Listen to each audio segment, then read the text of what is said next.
Hi hello. Actually இது ஒரு real story.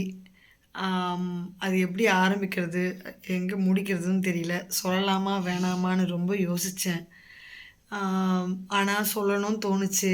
சரி, அதனால் நம்ம சேனலில் ஃபஸ்ட் டைம் இதை நான் சொல்கிறேன்.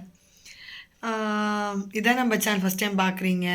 என்னை வேறு சேனல்லையும் பார்த்துருப்பீங்க. ஆனால் இந்த சேனலில் இதான் ஃபஸ்ட் டைம் பார்க்குறீங்க அப்படின்னா சேனலை சப்ஸ்கிரைப் பண்ணிக்கிங்க, பெல் பட்டனை ப்ரெஸ் பண்ணிக்கிங்க. ஸோ தட் உங்களுக்கு என்னோடய ஓன் வாய்ஸ் வீடியோ அப்படின்றதெல்லாம் நிறைய வரலாம். ஓகே, இப்போ சட்டு சட்டுன்னு வீடியோக்குள்ளே போகலாம். அதாவது இது பேஸ்ட் ஆன் ட்ரூ ஸ்டோரி. அதை சொல்லிடுறேன். என்னன்னாக்கா, நான் எப்படி சொல்கிறது, இப்போ ரீசெண்டாக இன்றைக்கி ஒரு டெத்துக்கு போயிட்டு வந்தேன். பிறப்புன்னு ஒன்று இருந்தால் இறப்புன்னு ஒன்று இருக்கும். அது எல்லோரும் ஏற்றுக்கணும். அது யாராலையும் மறுக்க முடியாத விஷயம். அதில் என்ன, இதில் எனக்கு மரணம் ஓகே, ஆனால் அந்த மரணம் என்னால் ஏற்றுக்க முடியல. நிறைய பேர் சொன்னாங்க, இறக்க வேண்டிய வயசு தானே, இறந்தா ஓகே தானே, படுக்காமல் போயிட்டாங்க தானே, யாருக்கும் எந்த தொந்தரவும் கொடுக்காம போயிட்டாங்க தானே, அப்படிலாம் வந்தவங்க ஒருத்தரும் சொன்னாங்க. காது பட கேட்டேன். பட் எனக்கு மனசுக்கு அதை ஏற்றுக்க முடியல. எனக்கு அது இன்னும் ரொம்ப வலியாக இருந்தது. ஸோ அதனால் என்னோட அந்த நேரத்தில் எனக்கு மைண்டில் வந்தது, நான் ஃபீல் பண்ணது, இது உங்களோட ஷேர் பண்ணணும்னு தோணுச்சு. என்ன மாதிரி யாராவது இருக்கலாம், என்ன மாதிரி மனசு யோசிக்கிறவங்க இருக்கலாம். இல்லைனா இந்த வீடியோ கேட்டுட்டு அப்புறமா அவங்களுக்கு அந்த யோசனை அந்த மாதிரிலாம் வரலாம். ஸோ நம்ம இப்போ டாப்பிக்குள்ளே போகலாம். என்னன்னாக்கா, என்னோடய ஃப்ரெண்டோட அப்பா, என் கிளாஸ்மேட்டோட அப்பா, பேர்லாம் நான் எதுவும் சொல்லலை. அது எனக்கு தெரிஞ்ச சர்க்கிளுக்கு மட்டும் தெரிஞ்ச போதும், மற்றவங்களுக்கு தெரிய வேண்டாம். ஸோ அவர் கொஞ்சம் ஏஜ் பர்சன் தான். அண்ட் அவர் வீட்டிலருந்து காணாமல் போயிட்டார்னா அவருக்கு ஞாபக மறதி கொஞ்சம் இருக்குது. And diabetic patient and BP, அது மாதிரி அந்த ஏஜ் அவருக்கு ஒரு 73-75 கிட்ட உள்ள இருக்கும் வச்சுக்கோங்களேன். ஸோ அந்த ஏஜ் அவர் திடுப்புன்னு வீட்டில் இருந்து வெளியே நடந்திருக்காரு. எப்பவுமே கதவு மூடி தான் இருக்கும், அதாவது கேட்டு மூடி இருக்கும். அன்றைக்கி ஏதோ காரணத்தில் யாரோ வந்தாங்க போனாங்க, அர்ஜெண்ட்டில் மூட ஏதோ விட்டுட்டாங்க. இவர் அவர் அறியாமலே வெளியே இறங்கி போயிருக்காரு. இவங்க வீட்டில் இருக்கவங்கெல்லாம் தேடி இருக்காங்க. தேடினப்போ கிடைக்கல. கம்ப்ளைண்ட்டும் கொடுத்தாச்சு. காணாமல் போனது லாஸ்ட் மந்த்து 25 வச்சுக்கோங்க. நான் என்னோடய சோஷியல் மீடியாலெல்லாம் காணோம், அவரை யாராவது பார்த்தீங்கன்னா கமெண்ட் பண்ணுங்கள், இல்லை கால் பண்ணுங்கன்னு சொல்லிலாம் கொடுத்துருந்தேன். பார்த்தவங்களுக்கு தெரிஞ்சிருக்கும். அவர் இப்போ உயிரோடு இல்லை. அது எப்படின்னாக்கா, அவர் 25ஆந்தேதி வீட்டிலேருந்து கிளம்புனார். நேற்று இறந்துட்டு தான் செய்தி வந்தது. ஸோ செய்தி வந்தது பார்த்திங்கன்னா ஒரு ஷாக்கிங்காக இருந்தது. நடுக்க சில பேர் சொன்னாங்க, அவர் அங்கே பார்த்தோம், அவர் இங்கே பார்த்தோன்னு சொன்னாங்க. சொன்ன இடத்துக்கு போய் பார்த்தா அங்கே எங்கேயுமே அவரை கண்டுபிடிக்க, இவங்க அங்கே தேடி போகிறதுக்குள்ளே அவர் அங்கேருந்து எங்கேயோ போயிடுறாரு, நடந்து எங்கேயோ போயிடுறாரா, இல்லை வேறு எங்கன்னா டயர்டாகாமல் எங்கே உட்காராரா, இவங்க போகும்போது அவர் கண்ணில் இவங்க படலையா என்னன்னு தெரில. ஒளிச்சு விளையாட்டு மாதிரி இந்த பக்கம் அந்த பக்கம்னு பார்க்க முடியல, அப்படி போயிடுச்சு. அப்படி இருக்கச்ச ஒரு நாள், அதான் நேற்று இறந்துட்டு தான் செய்தி வருது. என்னடா அது, இறந்துட்டு தான் செய்தி வருதுன்ட்டு நாங்கள் எல்லாம் ஆறுதல் சொல்லிட்டு இருந்தோம், வந்துடுவார், கிடச்சிருவார், இப்படி தைரியம் கொடுத்துட்டே இருந்தோம். பட் ஆனால் அவர் இது இப்படி முடிவுன்னு நினைக்கல. அவருக்கு ஃபினான்ஷியலாக அந்த மாதிரி ப்ராப்ளம்ஸோ அண்டு ஹெல்த் வைஸாக பார்த்தா எனக்கு கொஞ்சம் ஞாபகம் மாதிரி தான் இருக்கே தவிர, மற்றபடி அவர் ஏந்து நடக்கிறது, கொள்வது, சாப்பிட்றது, அவர் வேலை அவர் பார்த்துக்கிறது, அவர்னால மற்றவங்க தொல்லை இல்லாமல் இருக்கிறது, இதெல்லாம் கரெக்டாக தான் இருந்தது. பட் ஆனால் அவர் இப்படி இறப்பாருன்னு யாருமே, அவரே கூட நினச்சிக்க மாட்டாங்க, யாரும் நினச்சிருக்க மாட்டாங்க. 25ஆந்தேதி காணாமல் போனவருக்கு எங்கே தங்கினார், என்ன சாப்பிட்டாரு, எங்கே குளிச்சாரா குளிக்கலையா, பாத்ரூம்லாம் எப்படி போயிருப்பார், தூங்கினாரா தூங்கலையா, எங்கே படுத்திருப்பார், இது எதுவுமே தெரியல. இதில் என்ன தெரிய வருதுனாக்கா, இறந்து கவர்மெண்ட் ஹாஸ்பிட்டலில். ஸோ நான் ஹாஸ்பிட்டல் பேரும் சொல்லலை, ஏன்னா அதில் ஏதாவது வில்லங்க யாரை ஏதாவது சொல்லலாம். ஸோ இறந்தது வந்து ஒரு கவர்மெண்ட் ஹாஸ்பிட்டலில். ஸோ ஹாஸ்பிட்டலில் என்னாச்சு, இறந்த அப்புறமேட்டு 1ஆந்தேதி ஆனால் ஹாஸ்பிட்டலில் அட்மிட் ஆகியிருக்காங்க. 1ஆந்தேதி அட்மிட் ஆனவரை வந்து 3ஆந்தேதி ட்ரீட்மெண்ட் கொடுத்துருக்காங்க. 3ஆந்தேதி அவர் இறந்துட்டதா சொல்கிறாங்க. 3ஆந்தேதி வந்து ஸ்ட்ரோக் ஏதோ வந்து இறந்துட்டதா சொல்கிறாங்க. பட் ஆனால் 3ஆந்தேதி இறந்தது தெரிய வந்தது பார்த்தீங்கன்னா 10ஆந்தேதி தான் தெரியுது அவர் இறந்துட்டதா அஃபிஷியலாக வந்து வீட்டுக்கு தெரிய வருது. அது வரலும் வீட்டுக்கு தெரிய வரல. ஆனால் வீட்டில் இருக்கவங்க போலீஸ் ஸ்டேஷனில் கம்ப்ளைண்ட் கொடுத்துருக்காங்க, விசாரிச்சுட்டே இருக்காங்க, போகிறாங்க வராங்க, போகிற இடம்லாம் தேடுறாங்க, வேலைக்கு ஒன்றும் போக முடியல, வீட்லேயும் இருக்க முடியல, சாப்பிட முடியல, தூங்க முடியல, ஒரே யோசனையாக இருக்குன்னு ஏஜ் பர்சனில். ஸோ என்ன ஆயிடும் ஏதாயிடும்ன்ற அந்த கவலையிலே குடும்பம் ஒரு பக்கம் மன உளைச்சலுக்கு ஆளாகிறாங்க. சுற்றி பார்க்குறாங்க, கிடைக்கல. திடீர்னு ஃபோன் வருது, இந்த மாதிரி ஒரு இருக்காங்க, இறந்துருக்காங்க. ஃபோட்டோ ஷேர் பண்ண சொல்லும்போது ஃபோட்டோ ஷேர் பண்ணுறாங்க. ஃபோட்டோ ஷேர் பண்ணும்போது கன்ஃபார்ம் பண்ணுறாங்க இவங்களோட அப்பா தான் சொல்லி. ஸோ அதனால் வந்து போய் பார்க்குறாங்க. அப்புறம் வந்து பாடி வந்து 10th கொடுக்கல, 11th தான் கொடுக்க முடியும்னு சொன்னாங்க. ஏன்னாக்கா போஸ்ட்மார்ட்டம் பண்ணணும் அப்படின்னா. ஏன்னா உங்கள் வீட்டிலேருந்து கிளம்பி இத்தனை நாள் ஆகுது, இப்போது ஹாஸ்பிட்டலில் இறந்துருக்காங்க, திடீர்னு நாளைக்கு நீங்களே கூட சொல்லலாம் வேறு யாராவது எதாவது பண்ணியிருக்கலாம்னு சொல்லி அது பின்னாடி திரும்ப போக முடியாது, அதனால் இப்போ இது பண்ணலாம்னு சொல்லி போஸ்ட்மார்ட்டம் பண்ணிட்டாங்க. பண்ணி பாடி கொடுத்துட்டாங்க. நல்லபடியாக அடக்கம் முடிஞ்சிச்சு, எல்லாம் முடிஞ்சிச்சு. பட் என்ன எனக்கு மனசு கவலையாக இருந்ததுன்னா, இந்த 10-15 நாள் அவர் எங்கே தங்கியிருப்பார்? அவர் எப்படி சாப்பிட்ருப்பார்?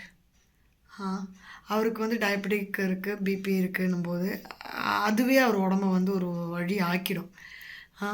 இதில் வேற சுயநிலவு இல்லை அவருக்கு. சுயநிலைனா ஞாபகம் இல்லை. அவருக்கு வந்து பேசுவார், எல்லாம் பண்ணுவார். பட் தன்னோட பேர் எல்லாம் தெளிவாக சொல்ல. அதான் என்ன படம் உங்களுக்கு எக்ஸாம்பிள் சொல்லலான்னாக்கா, ஓகே கண்மணியா? ஓகே கண்மணியில் ஒரு ஆண்டி இருப்பாங்கல்ல, அந்த ஆண்டி மாதிரி வச்சுக்கோங்களேன். நான் எங்கே இருக்கேன், இப்படி இங்கே வந்தேன் அப்படின்னு அதுக்கு ஏதோ சொல்லுவாங்க, அல்சைமர் ஏதோ ஒன்று டெர்மினாலஜி, எனக்கு அந்த அளவுக்குலாம் டெர்மினாலஜி தெரியல. ஸோ அந்த மாதிரி அவருக்கு. ஸோ இது இப்போ ஏன் நான் சொல்கிறேன்னா, எங்கே யார்கிட்ட தப்பு நடந்ததுன்னு சொல்லணுமா, இல்லை நம்ம நிறைய பேர் ரோட்டில் யாரையா பார்க்கும்போது நம்ம வேலை பிஸியில் அவங்கள கண்டுக்காமல் போயிடுறோமா, இவர் யார்கிட்டையும் கேட்காம இருந்திருப்பாரா, இல்லை இவர் விழும்போதும் இல்லை இவர் உட்காந்துருக்கும் போதும் யார் கண்ணுக்கு இவர் தெரியாமல் இருந்தாரா தெரியல. சில பேர் என்ன சொன்னாங்க, வயசாகிடுச்சுல்ல, அவங்க ஆல்ரெடி உடம்பு முடியாமல் தானே, என்றைக்கு இருந்தாலும் போக தானே போகிறாமே, போயிட்டா தான் இருக்கட்டும், குடும்பத்துக்கு பாரம் இல்லாமல் போயிட்டார்ல அப்படின்னு. பட் எவ்வளோ தான் வயசானாலும் அப்பா தான், அம்மா தான். அந்த இழப்பு வந்து ஈடுகட்ட முடியாது. அது சாவு, நான் தான் சொல்கிறேன், சாவு இயல்பு தான். பட் அந்த சாவு இப்படி வரும்போது மனசு கொஞ்சம் வலிக்க தான் செய்யுது. எனக்கு வலிக்குது. ஏன்னா அது அப்பா பொண்ணு, அப்பாவை ரொம்ப பிடிக்கும், எல்லாருக்கும் பிடிக்கும் அப்பா அம்மாவை. பட் இருந்தாலும் அப்பா பொண்ணு அப்படின்னும்போது அப்பா கொஞ்சம் ஸ்பெஷல் தான். ஸோ அப்படி இருக்கச்ச அவர் இறந்த போது எனக்கு என்னவோ, எங்கள் வீட்டில் என் ஃப்ரெண்டோட அப்பாவாக இருந்தாலும், நான் அவர் கிளாஸ்மேட்டாக இருந்தாலும், நான் அவ்வளோ போய் பார்த்து பேசி எல்லாம் கிடையாது. டெத்தில் தான் அவரை நான் ஃபஸ்ட் டைம் பார்க்குறேனே. அவரை பார்க்குறதே அந்த டெட் பெட்டில் தான், அப்போ தான் பார்க்குறேன்னு. பட் அப்போ பார்க்கும்போதே எனக்கு என் எமோஷன் கண்ட்ரோல் பண்ண முடியல. நான் புலம்பிகிட்டே இருந்தேன். என் கூட வந்த என் ஃப்ரெண்ட்ஸ் கிட்ட புலம்பிகிட்டே இருந்தேன். வீட்டுக்கு வந்து நான் புலம்பிகிட்டே இருந்தேன். எனக்கு அந்த புலம்பல் நிற்கவே இல்லை. இது ஏன் நான் இந்த வீடியோ பண்ணுறேன்னு என்னை கேட்கலாம். ஏய் போனவங்க போயிட்டாங்க, நீ எதுக்கு வீடியோ பண்ணுறேன்னு கேட்கலாம். நான் ஏன் வீடியோ பண்ணுறேன்னா, ரோட்டில் நம்ம நிறைய பேரை பார்ப்போம். அதில் சில பேர் வந்து குடிக்க காசு கேட்பாங்க, இல்லை வேறு ஏதாவது பொருளுக்கு காசு கேட்பாங்க. அப்படி கேட்கும்போது நம்ம என்ன பண்ணுவோம், இல்லை போம்மா, இல்லைம்மா போம்மா அப்படின்னு சொல்லுவோம். சில பேர் ஒன்றுமே சொல்ல மாட்டோம். சில பேர் விரட்டுவாங்க, நாயை விரட்டுற மாதிரி விரட்டுவாங்க. சில பேர் சொல்லி புரிய வச்சு அனுப்புவாங்க. சில பேர் காசு கொடுத்து உதவுவாங்க. சில பேர் பொருள் வாங்கி கொடுப்பாங்க. சில பேர் சாப்பிட வாங்கி கொடுப்பாங்க. இப்போ நான் என்ன சொல்கிறேன்னா, அவங்களுக்கு வந்து இப்படி வராங்கன்னா, சில பேர் வாய் விட்டு கேட்பாங்க எனக்கு வேணும் அப்படின்ட்டு. சில பேர் வாய் விட்டு கேட்க மாட்டாங்க. சில பேர் கை ஏந்த மாட்டாங்க. சில பேர் வாய் திறந்து கேட்க மாட்டாங்க. அது வந்து நம்ம கொஞ்சம், நம்மளுக்கும் வேலை இருக்குது, நமக்கும் குடும்பம் இருக்குது, நமக்கும் பிரச்சனை இருக்குது, நம்மளும் ஓடுறோம், எல்லாம் ஓகே. நம்மளும் கொஞ்சம் நேரம் எடுத்து சமுதாயத்துக்கு எதாவது நல்லது பண்ணணும் அப்படின்ற ஒரு சின்ன கருத்து வைக்கணும்னு நினைக்கிறேன். நம்மளும் வந்து இனிமேல் ரோட்டில், நான் அன்றைக்கே நான் பண்ண அந்த காரியத்தை அதையும் சொல்கிறேன் என்ன பண்ணேன்ட்டு. யாரையாவது ரோட்டில் பார்த்தாக்கா அவங்களுக்கு வந்து நம்மனால முடிஞ்சுது. 10 ரூபாவோ 20 ரூபாவோ அதில் ஒன்றும் நம்ம பிச்சைக்கார ஆக போதில்ல. அதனால நமக்கு ஒன்றும் பெரிய நஷ்டமாகிட போகிறதில்ல. நம்மனால முடிஞ்சது அவங்களுக்கு ஏதாவது கொடுக்கலாம். ஏன்னா இந்த மாதிரி எதாவது கொடுத்துருந்தா மேபி அவருக்கு கொஞ்ச நாள் கூட உயிர் இருந்திருக்குமோ. ஏன்னா அவர் மயக்கம் போட்டு அப்படி விழாமல் இருந்திருக்கலாம், ஹாஸ்பிட்டல் போகாமல் இருந்திருக்கலாம், ஹாஸ்பிட்டலில் தனியாக இருக்கிறேன், என் கூட யாரும் இல்லை, என் குடும்பம் இல்லைன்ற அந்த ஏக்கம் வராமல் இருந்திருக்கலாம். ஸோ அந்த ஏக்கம் வராமல் இருந்தால் அவருக்கு அந்த பிபி ரைஸ் ஆகாமல் இருந்திருக்கலாம். பிபி ரைஸ் ஆகாமல் இருந்தால் ஸ்ட்ரோக் வராமல் இருந்திருக்கலாம். இந்த மாதிரி எத்தனையோ இருந்திருக்கலாம் இல்லையா? ஸோ இது வந்து டெத் ஆன அப்புறம்தான் கவர்மெண்ட் ஹாஸ்பிட்டல்லேருந்து போலீஸ் ஸ்டேஷனுக்கு இன்ஃபர்மேஷன் வந்து பாடி கிடைக்குது. அது உயிரோடு அவர் 1ஆம் தேதி அட்மிட் ஆன போதே இந்த இந்த இந்த காலத்தில் டெக்னாலஜி எவ்வளோ டெவலப் ஆகிடுச்சு. ஸோ அதில் ஒரு வாட்ஸ்அப் அவங்களுக்கு எல்லாருக்கும் குரூப் இருக்கும்னு நினைக்கிறேன். எனக்கு தெரியல இது எப்படின்ட்டு. இருந்தாலும் சொல்கிறேன், இது மாதிரி ஏதாவது இருக்கும்போது சொல்கிறேன். ஒரு குரூப் இருந்தால் அந்த குரூப்பில் இந்த மாதிரி மிஸ்ஸிங் கேஸ் நிறைய மிஸ்ஸிங் கேஸ் இருக்குன்னு தான், நான் இல்லைன்னு சொல்லலை. இப்போ எத்தனையோ பேர் மிஸ் ஆகிறாங்க, காணாமல் போகிறாங்க. அது பின்னாடி போகிறது கஷ்டம்தான். இருந்தாலும் அந்த குரூப்பில் வந்து போட்டால், ஏஜை போட்டால், ஃபோட்டோ போட்டால் எங்கேயாவது மேட்சிங் நடக்கும்ல. நம்ம இந்த படத்துலலாம் பார்க்குற மாதிரி கம்ப்யூட்டர் தட்டுனாக்கா எல்லா மேட்சும் ஒன்றா சேர்ந்து ஃபவுண்ட் அவுட்டுன்னு வருது இல்லை? அந்த மாதிரி இதுக்கும் ஒரு சாஃப்ட்வேரோ டெக்னாலஜி எதாவது இருந்தால், இந்த மாதிரி தெரிய வந்திருந்தா அட்லீஸ்ட் இறக்குறதா இருக்கும், இறந்து தான் போவாங்க. பட் ஆனால் குடும்பத்தை பார்த்துருப்பாங்கல்ல.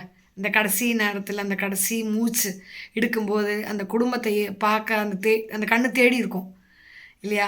அந்த தேடல் வந்து ஒரு வழி இல்லையா?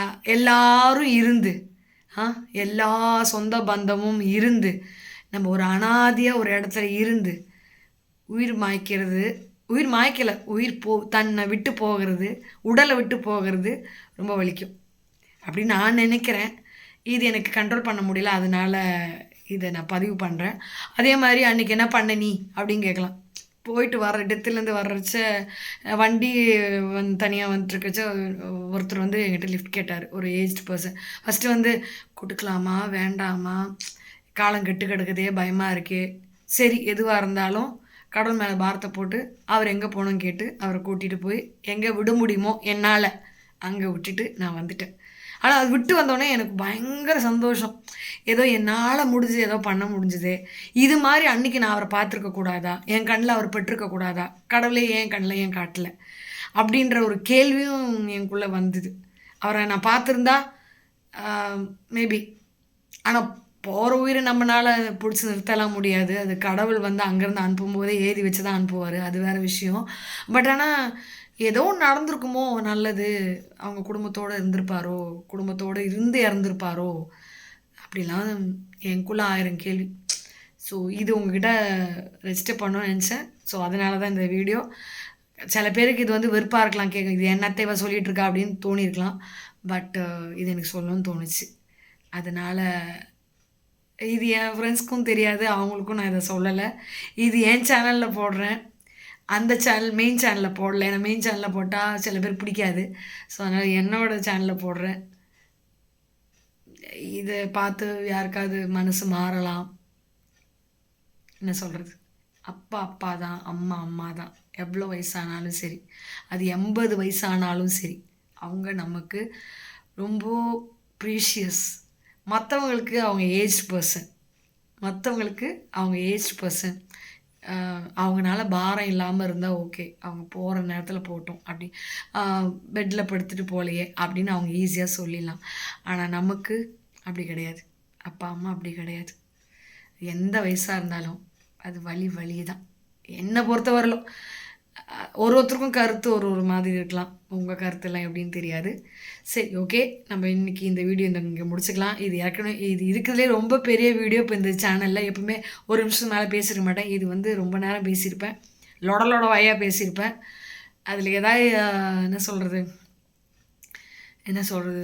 உங்களுக்கு பிடிச்சிருந்தா லைக் பண்ணுங்கள், ஷேர் பண்ணுங்கள், கமெண்ட் பண்ணுங்கள். இதே மாதிரி இன்னொரு வீடியோவில் எப்போ வருவேனோ தெரியல, வருவேன். Okay, Tata, see you.